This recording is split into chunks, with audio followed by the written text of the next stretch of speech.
At the end of July, the Florida Department of Transportation closed two westbound lanes on the MacArthur Causeway, kicking off a two-year, $12.9 million rehabilitation project on one of the two main links between Miami and Miami Beach. The repairs must take place, FDOT says, because the causeway is dangerously corroded, in large part as a result of years of salt spray from jet skis blasting the structure.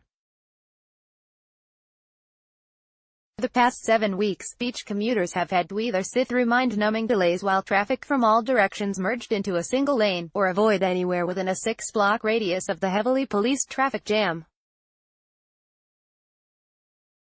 Today, more than 2 weeks after the initially announced end date, two of the causeway's 3 westbound travel lanes have finally reopened.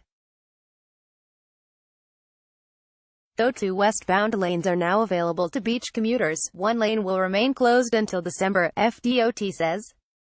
There will also be nighttime 2-lane closures from 10 p.m. to 6 a.m. throughout the remainder of the project.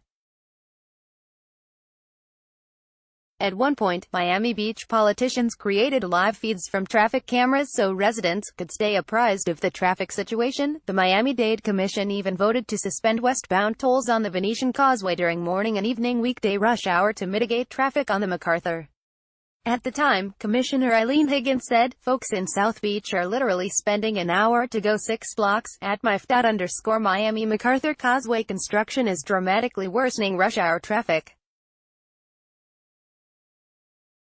Online it states lane closures won't begin until 9 a.m. on weekday. Why were lanes closed at 8 a.m. for rush hour? At Miami Beach News, Biscayne Bay, at Pretty Ricket, July 26, 2018. At Miami Beach News, MacArthur Causeway entrance construction at 8 a.m. on a weekday. Really? Thanks for not telling us and making us late for work.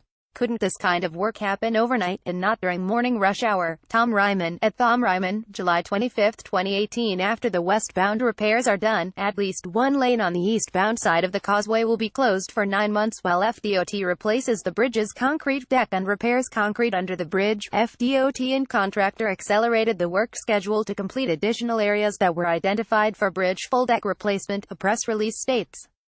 These repairs are aimed to avoid future daytime double-lane closures and minimize traffic impacts during the tourist season, but more double-lane closures might occur anytime if engineers and construction workers need the space. FDOT warns, "I think when we're working behind the barrier wall and only have one lane closed, your traffic will be manageable," FDOT project engineer John Bolton said early this month. "The big impact we have to mitigate is when we close double lanes in each direction, however bad the traffic." FDOT says it has no option but to make the extensive repairs. Videos of badly rusting supports beneath the causeway show the extent of the damage.